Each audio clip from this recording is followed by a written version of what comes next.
Baiklah anak-anak, sebelum kita mulai, apakah ada yang tidak hadir pada hari ini? Oke, hadir semua ya.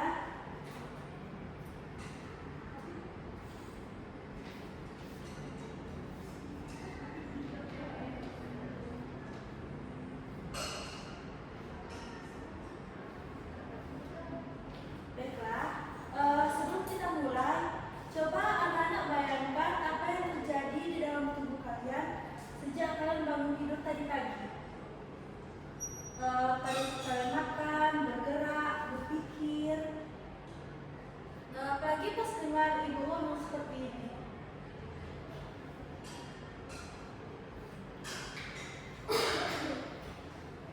Nah, jadi proses pemrodasan itu dan sangat penting yang akan kita pelajari pada hari ini, yaitu metabolisme. Menariknya, proses ini terjadi di dalam diri kalian setiap detik, bahkan saat kalian sedang mendengarkan ibu ngomong sekarang.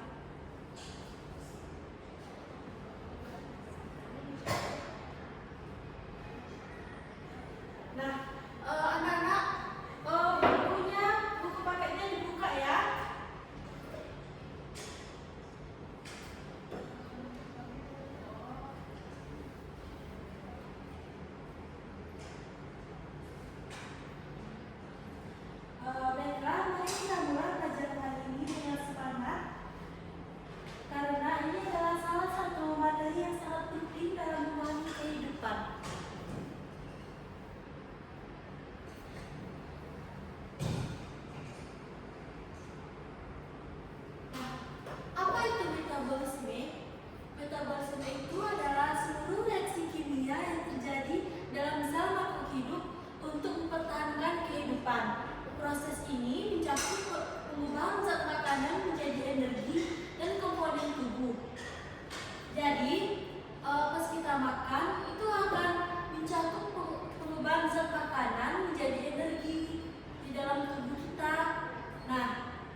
ringan atau diubah menjadi energi jika tubuh kekurangan karbohidrat dan lemak.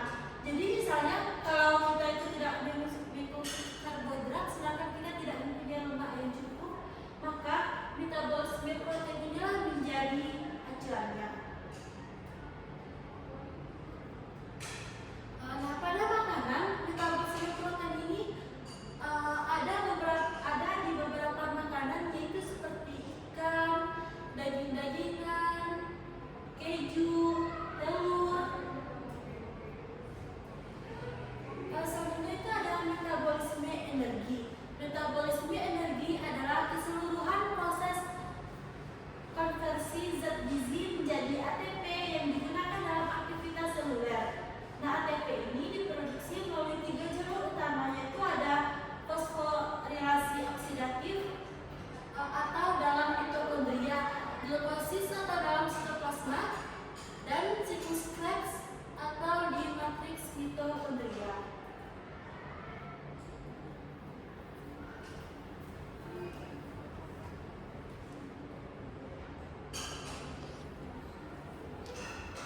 Nah, sebelum menjelaskan, apakah anak-anak bisa menjelaskan gambar ini? Oke, baiklah. Tidak ada. Aduh, gimana nih? Tidak ada. Baiklah, habis ini menjelaskan, bisa kalian tolong menjelaskan nanti. Nah, pada gambar ini itu ada konsep dasar metabolisme yang seperti Ibu bicarakan tadi, itu ada katabolisme dan anabolisme. Nah, katabolisme ini yaitu ada pun sumber energi yang misalnya dari karbohidrat, dari lemak, dari protein yang sudah dijelaskan tadi. Baiklah, itu dulu ya.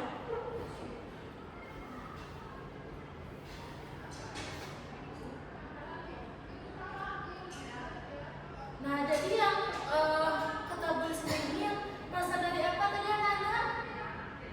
Ya betul, karbohidrat, protein. Lalu yang tadi karbohidrat tadi, yang lemak tadi, lalu dipecah melalui proses katabolisme ini yang menghasilkan panas, energi kimia dalam bentuk ATP tadi, dan zat antara yang akan digunakan untuk sintetis. Nah, ATP ini adalah molekul energi utama yang digunakan dalam reaksi anabolisme. Nah, prosesnya ini yaitu melepaskan energi yang dibutuhkan untuk biosintesis dan reaksi lainnya. Jadi kalau ATP ini itu banyak digunakan untuk yang lainnya, bukan karbohidrat saja. Ya, Nana. Nana, gimana? Jangan ngobrol di belakang saja.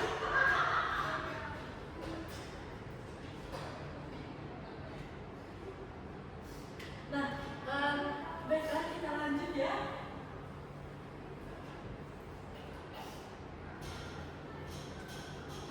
Nah, yang sebelahnya itu ada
ini atau banyaknya kalori yang dibakar oleh tubuh. Percuma aja kalau kita memiliki berat badan berlebihan tapi kita itu kurang gerak.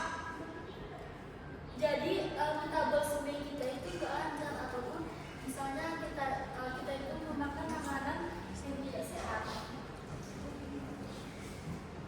Itu ada mencakup suhu tubuh, yang pertama itu ada suhu tubuh.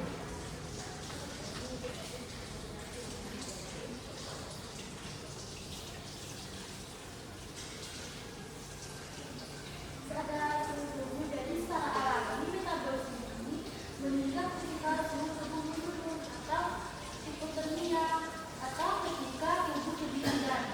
Jadi misalnya tubuh kita itu kedinginan, metabolisme kita itu bekerja keras untuk menghangatkan tubuh kita. Nah, tapi ini tuh terjadi secara normal ya, organ yang di dalam tubuh bisa berfungsi dengan baik. Contohnya itu ada stimulan.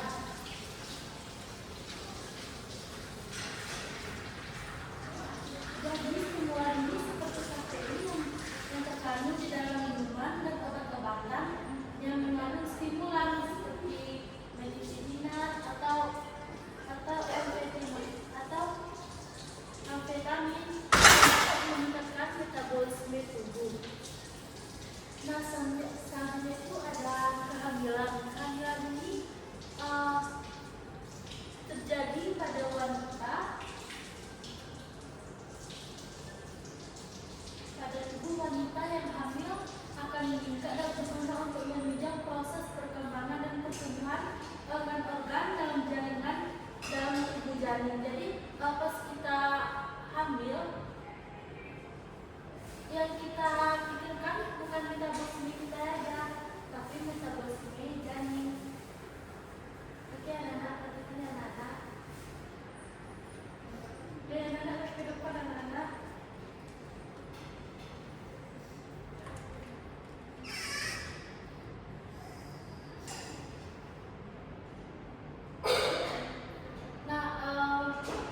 Pada usia 15 minggu kehamilan hingga trimester ketiga, biasanya proses metabolisme ini mulai meningkat pada kehamilan. Selanjutnya itu ada konsumsi makanan dan minuman. Nah, ini tuh salah satu penting atau asupan gizi pada saat kita makan. Apabila kita kurang dalam mengonsumsi makanan maupun minuman, hal tersebut dapat memperlambat proses metabolisme tubuh. Jadi, kalau misalnya kita itu makan banyak, jadi metabolisme tubuh kita itu stabil ataupun dapat meningkat. Apalagi kalau kita makan atau minum yang mengandung terlalu banyak kalori dan nutrisi seperti protein serta antioksidan seperti polifenol.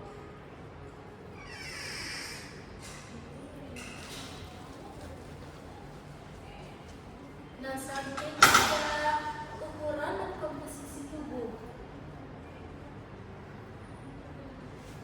Bella, sebelum menjelaskan, apakah ada yang mengerti maksud dari ukuran dan komposisi tubuh ini? Seperti yang sudah Ibu jelaskan di awal tadi ya, anak-anak.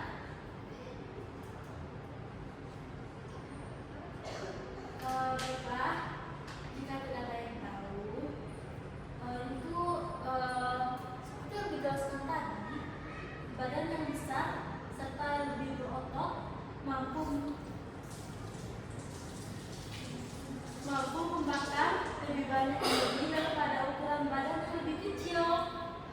Itu makanya ada badan yang besar, yang kecil, yang tidak melakukan gerak itu tetap aja metabolisme itu berbeda walaupun mereka memakan makanan yang sama.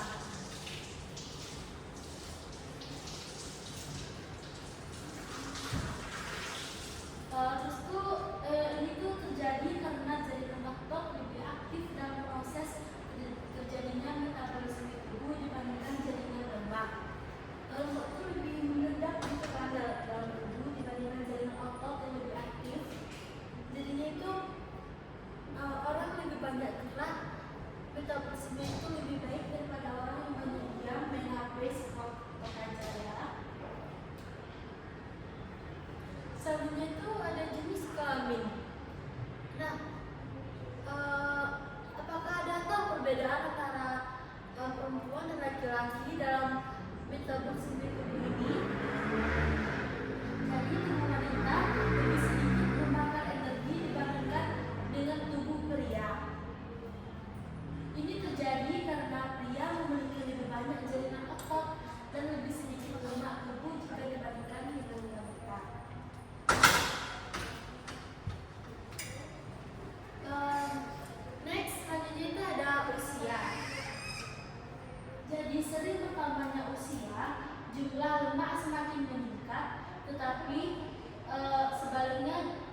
Ya Allah. Seperti kita tuh menaiki tangga, setiap pagi tuh kita tuh harus wajib melakukan olahraga-olahraga kecil seperti berlari kecil, berjalan, menaiki tangga. Abis ini anak harus ini ya meningkatkan aktivitas ya supaya metabolisme itu lancar. Oke, baiklah. Selanjutnya itu ada gangguan metabolik. Nah, metabolisme ini juga memiliki gangguan loh. Yaitu yang pertama itu ada penyakit tiroid. Jadi penyakit tiroid ini adalah kelenjar tiroid, yaitu organ kecil yang terletak di bagian leher bawah berbentuk seperti kuku-kuku yang berfungsi untuk memproduksi hormon tiroksin yang akan mendukung proses metabolisme untuk menjaga fungsi berbagai fungsi vital tubuh seperti jantung, otot, dan kulit. Jadi penyakit tiroid ini terjadi ketika kelenjar tiroid terganggu, bisa terjadi karena kelenjar tiroid menjadi kurang aktif atau hipotiroid, atau terlalu aktif atau hypertiroid. Nah, selanjutnya itu ada diabetes. Teman-teman tahu apa itu diabetes? Nah, diabetes itu kelebihan glukosa dalam tubuh. Nah, jadi diabetes ini terjadi karena terdapat gangguan ketika proses metabolisme itu saat menghasilkan hormon insulin. Hal ini berakibat kurangnya hormon insulin pada tubuh sehingga terjadi peningkatan kadar gula yang berlebihan atau tidak normal. Proses jumlah hormon insulin yang tidak cukup ini pada pankreas akan memunculkan diabetes tipe 1 dan diabetes tipe 2. Diabetes tipe 2 ini terjadi karena hormon insulin tidak dapat direspon dengan baik oleh tubuh.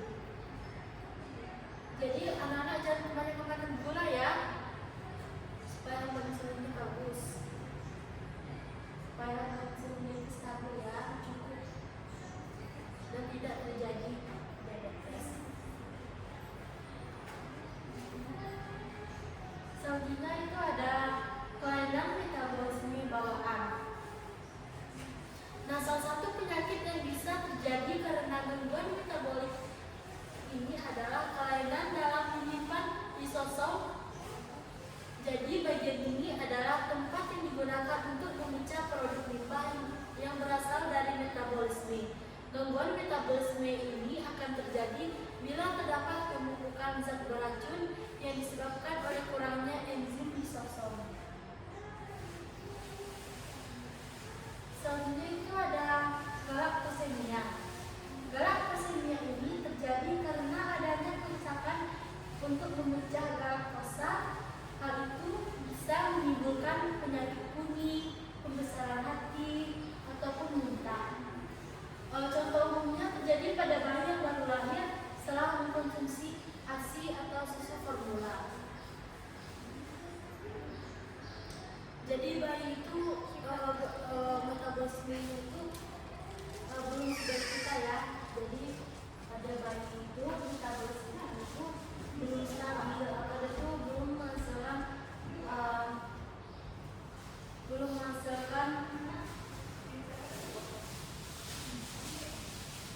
pemecah laktosa tersebut. Nah, selanjutnya itu ada fenilketonuria. Ini disebabkan oleh suatu mutasi genetik.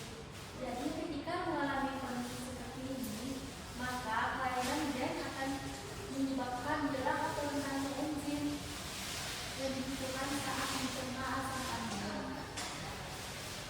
Jadi akibatnya akan terjadi pembentukan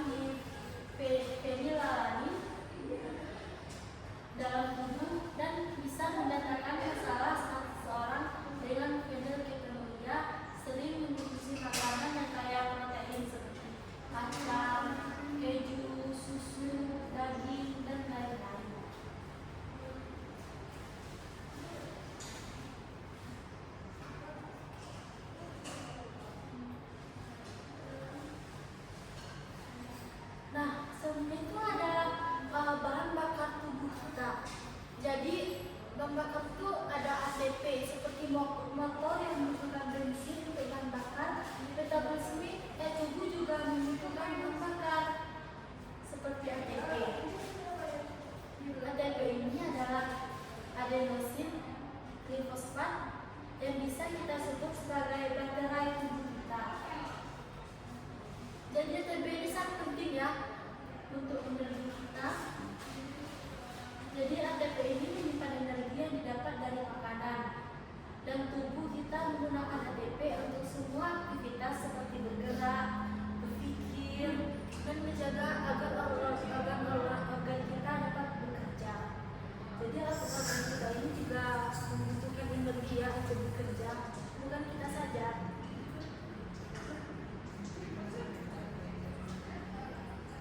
Baiklah anak-anak, sebelum ibu lanjut, apakah anak masih semangat mendengarkan ibu menjelaskan?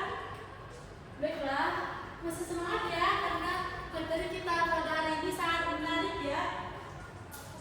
Jadi pas kita bernafas, berpikir, oh kita tuh sedang melakukan metabolisme, kita sedang melakukan metabolisme.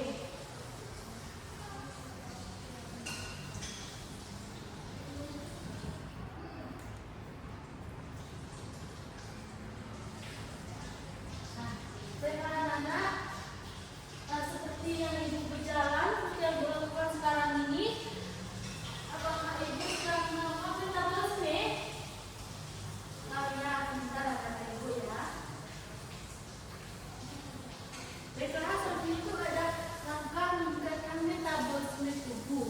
Jadi pun ada langkah-langkahnya, yaitu konsumsi banyak protein saat makan. Tubuh membutuhkan protein untuk menjaga kesehatan otot. Seperti yang dijelaskan tadi, otot itu lebih aktif dibandingkan lemak. Jadi kita harus menjaga kesehatan otot supaya otot kita itu bisa melakukan metabolisme, supaya kita itu tidak gendut, tidak kelebihan berat.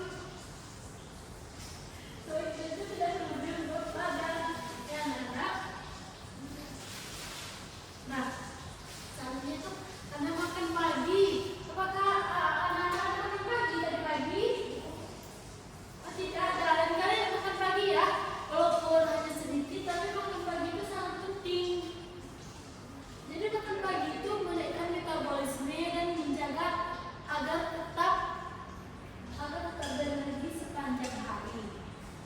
Jadi kita diawali oleh makan pagi, sarapan.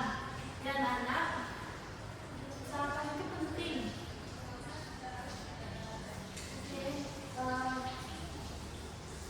Ibu minta perhatiannya ya, sedikit amat ya, jangan ngobrol di belakang.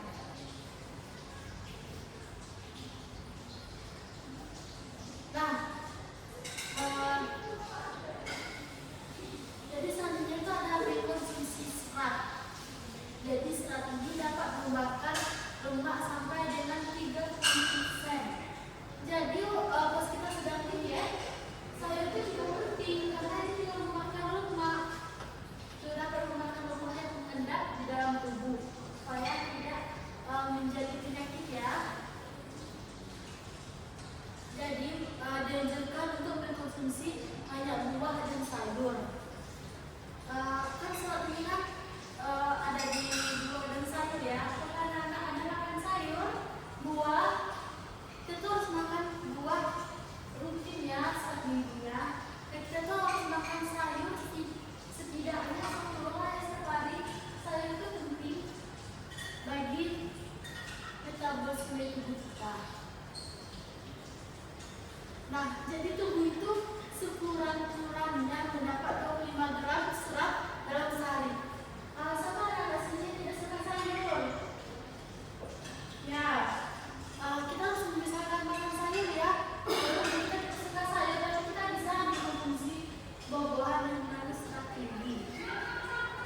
Jadi teh hijau ini mengandung kafein.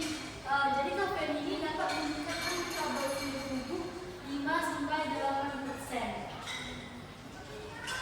Jadi ini dikarenakan karena ada stimulan sistem saraf. Jadi untuk yang dia minum teh hijau itu cukup baik ya untuk umat lemak. Sabun itu ada 7 elemennya. Ada yang berapa tidur tadi malam? Jam 11. Kalau jam 11 itu anak itu udah lama ya. Anak itu lebih baiknya tidur jam 9. Jangan kebanyakan begadang ya, soalnya kan tubuh kita tuh juga butuh istirahat dan untuk menekan metabolisme.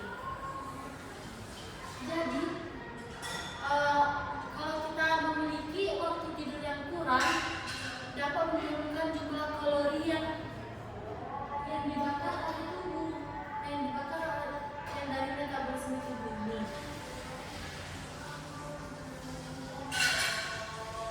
Ini juga mempengaruhi proses gula dan mengganggu hormon pengatur nafsu makan.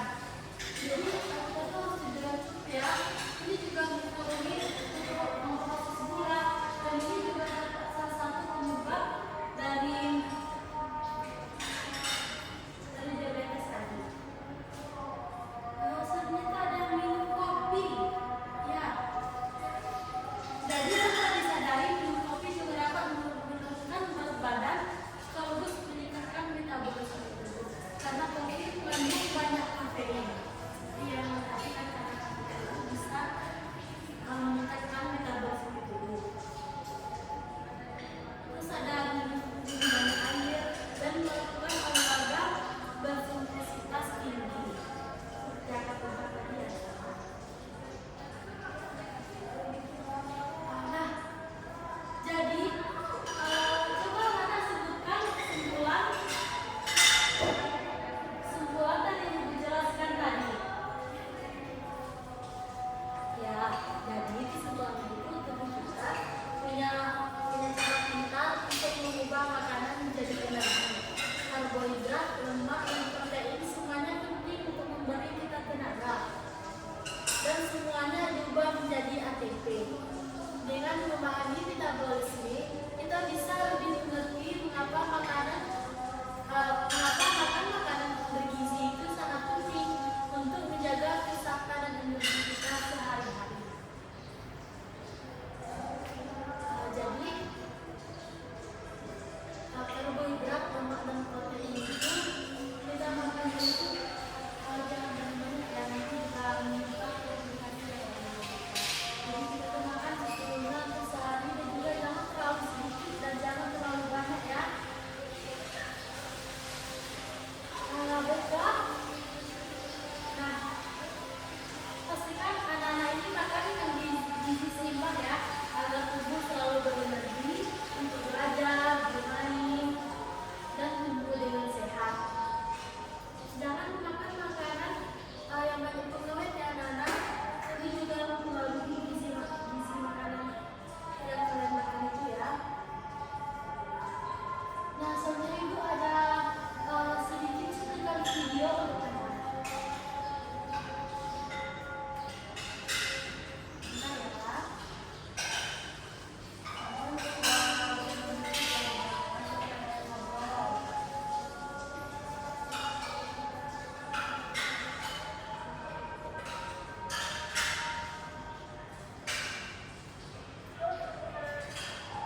jadi karena di siklus Krebs ini ada dua EKDH, jadi dua EKDH dikali dua itu menghasilkan 4 ATP.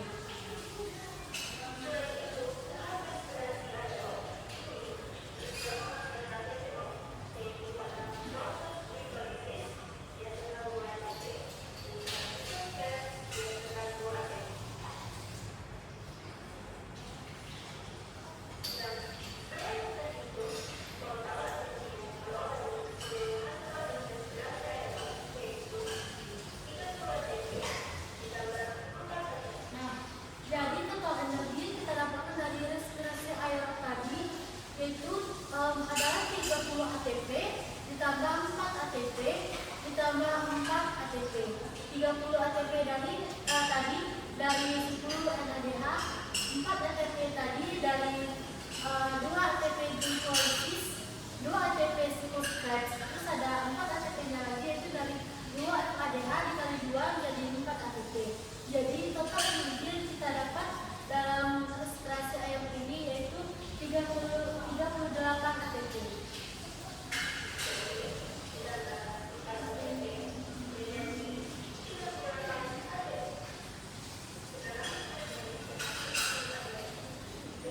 Nah, selanjutnya ada respirasi anaerob.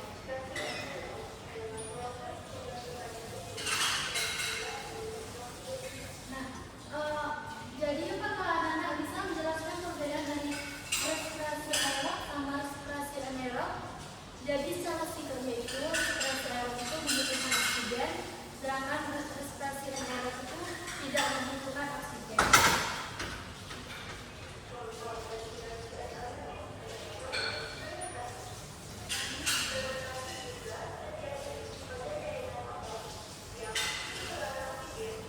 Nah, jadi pada respirasi anaerob ini terjadi pada jaringan otot.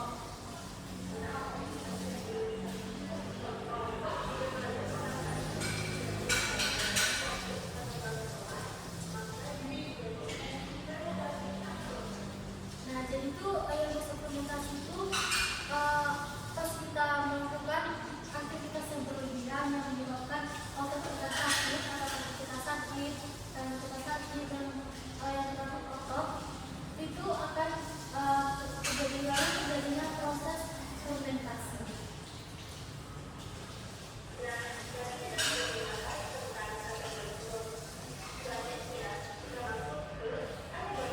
Nah, jadi yang aerob tadi dan anaerob tadi katabolisme ya, itu ada anabolisme. Misalnya sebelum kita masuk ke katabolisme ya.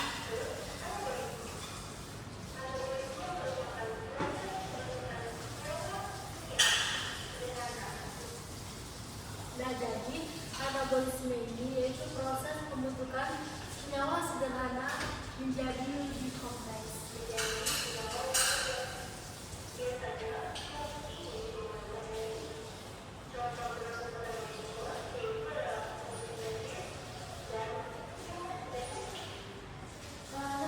Teman-teman di sini ada yang tahu fotosintesis itu apa?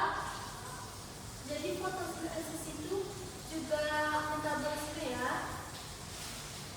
Yang mana fotosintesis itu termasuk metabolisme karena itu salah satu makanan dari tumbuhan.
Baiklah anak-anak, jika sudah mengerti, nanti sampai di rumah belajar lagi ya. Buka HP-nya, lihat YouTube, kita bersemi. Soalnya kita bersemi itu ada banyak dan bukan cuma satu dua aja ya. Jadi kita bersemi kita itu ada banyak. Dan ini sekarang kita mempelajari setiap saat. Tadi pas kita bernafas, berjalan, berpikir, itu juga adalah salah satu metabolisme tubuh. Jadi anak-anak, sampai sini ya pembahasan kita tentang metabolisme ini. Jadi sekarang kita tahu kan di balik setiap gerakan, pikiran itu ada proses kimia yang luar biasa banget, rumit namun teratur. Jadi itulah metabolisme.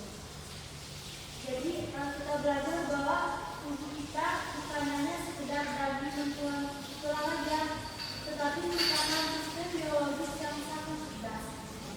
Dari mengubah makanan jadi energi sampai membangun dan memperbaiki sel, semua itu terjadi tanpa kita sadari setiap.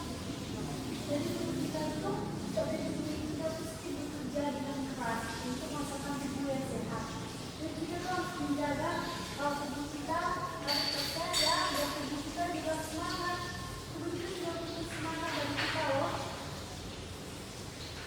Itu semoga pelajaran hari ini bukan hanya menambah pengetahuan anak-anak aja, tapi juga membuat anak-anak lebih menghargai tubuh kalian sendiri.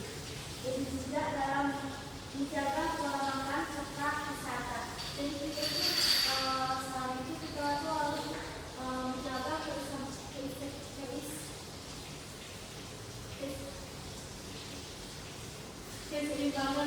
keseimbangan gizi